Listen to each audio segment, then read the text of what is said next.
It's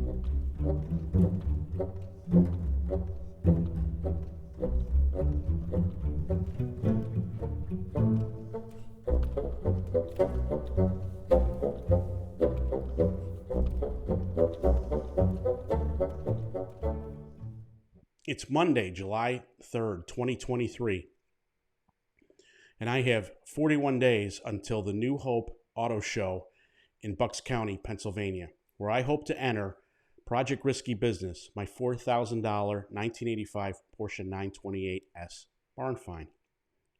As the intro showed, I spent the better part of this morning removing the front bumper. Unfortunately, the extensive service manuals I have just has a one-page summary table and an exploded diagram without much instruction on how to do this. And worse yet, there isn't a video out there yet. So I've set out in this one to make it easy for somebody to understand how to take this off.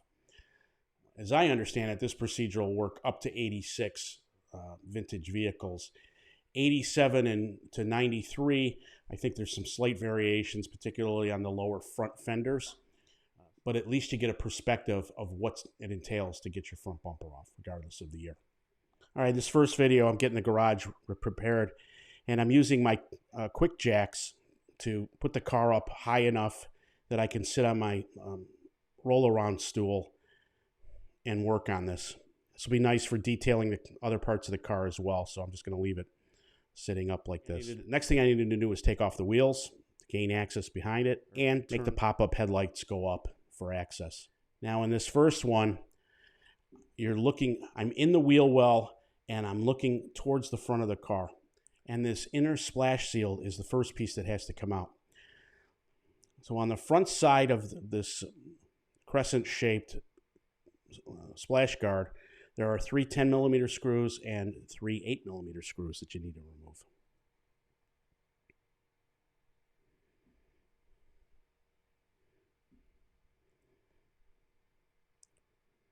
Then above the strut tower are 2 more 8mm screws.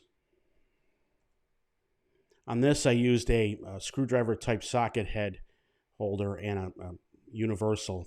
Just needed a little bit of room to get in there. And that one head was a little tight, so I used my socket and then it was fine.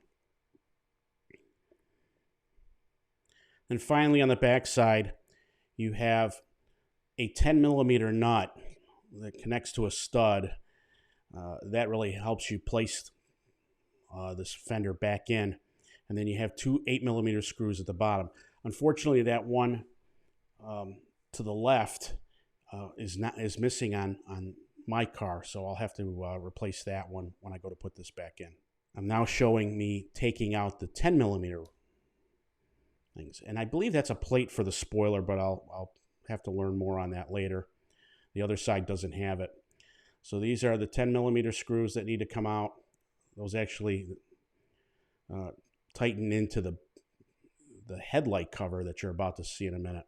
And then there's that 10mm nut when you're facing towards the back of the car. So now with that, those bolts removed, the inner splash seal comes out. You can see 40 years of dust. Now there is inside of that is what I'm calling the headlight shield. And this is, when it left the factory, it had a nice foam seal around it. Unfortunately, I'm going to have to replace that. But this only has one, on the driver's side, only has one nut towards the upper right. And then on the lower left there, you see 2 Phillips head screws. There is a cooling hose on the driver's side, I believe it's for the alternator. And those 2 screws hold the clamp for that hose.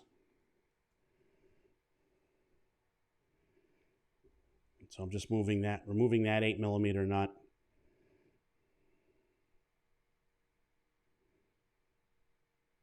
You can see the foam, 40-year-old foam, is just decayed, and I'll have to clean that up. On this shot, I'm unscrewing that clamp for that hose. So now that comes out. The inner splash shield on the passenger side is the mirror image of the driver's side, so I won't show that. However, the passenger side headlight shield is slightly different. and there's a couple nuances before you start unbolting the front bumper. On this side, you see two 8mm nuts. You need to take those out. And then once you do that, you see on this side, you have the horns. Luckily, that's held on with a bracket. I used a ratchet 13mm wrench, and that made quick work of this. And I put the bolt right back in there. It was just easier to show from the outside where the mounting locations are. So the bumper is the bumper cover is made with studs, threaded studs that are bonded in. And then on each side of the car are 6 holes. You have to climb up into the fender well to unbolt what is an 8mm nut.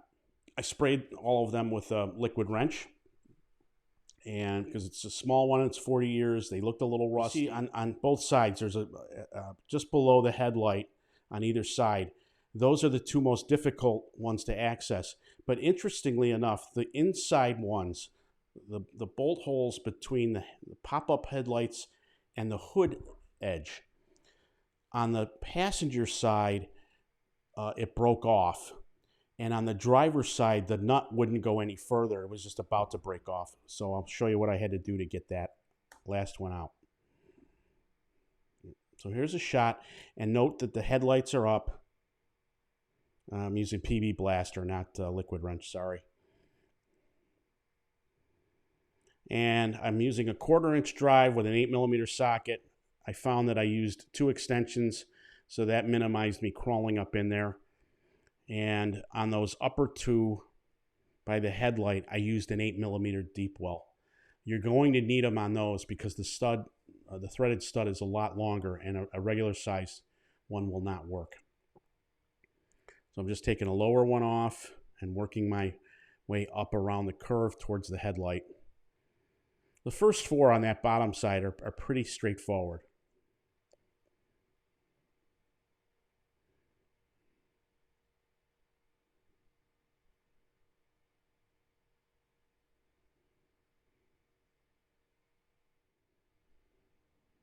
Now that one literally snapped off when I went to do it.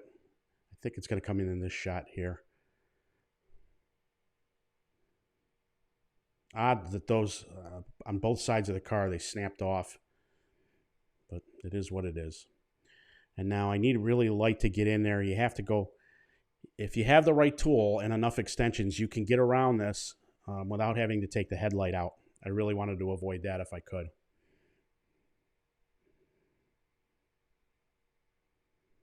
And these are, again, those top 2 are very long, so you have to really wait a while before the thing comes off.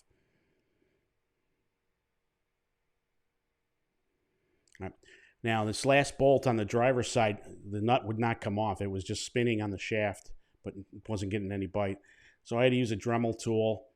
You could see it's kind of melting the rubber belt there, but I've already ordered that. Whenever you take these bumpers off, they recommend doing that, and it was worn anyway, so it just made sense. And then I just used a cold chisel, what I couldn't get, and that popped the... Before you take the bumper off, each pair of lights has these black trim rings that need to come off. They're held on with 2 Phillips screws. I actually did this the day before, but you should do this last. That's why I'm showing it in this order. But there are 4 screws where the bumper meets the hood, and this is retained with a steel bar.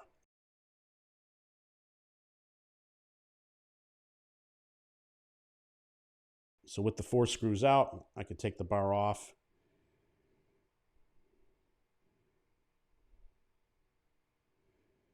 Pops right out. And I'll get all of that cleaned up. And finally, there's 2 bolts underneath. Again, I didn't have a spoiler attached to this car, so there may be more things you have to do. But this is what I needed to do to get this off. 2 bolts underneath. And now I'm just literally getting the last one off. And you can see now the cover comes off. Those two hoses still holding it on are the washer system for the pop-up headlights. So that's the latest today. I think this is a good instructive video that people can use. So that's it for today. I wish everyone a happy and safe 4th of July. We'll catch up later this week. But for now, if you enjoyed this and you haven't done so already, please press the like button and please press subscribe. I'm amazed at how low the percentage is of people that are watching these videos not subscribing. So that would help my algorithm for the YouTube channel if you could press the subscribe button. Thank you for watching. Have a great holiday, and we'll see you soon. Thanks for watching this video. Please press the like and subscribe button, comment below, and be sure to check out our other videos on this subject, as well as all of the great content on our YouTube channel. If you have any questions, you can call me at the number listed below, or be sure to check out our main website, guyswithrides.com.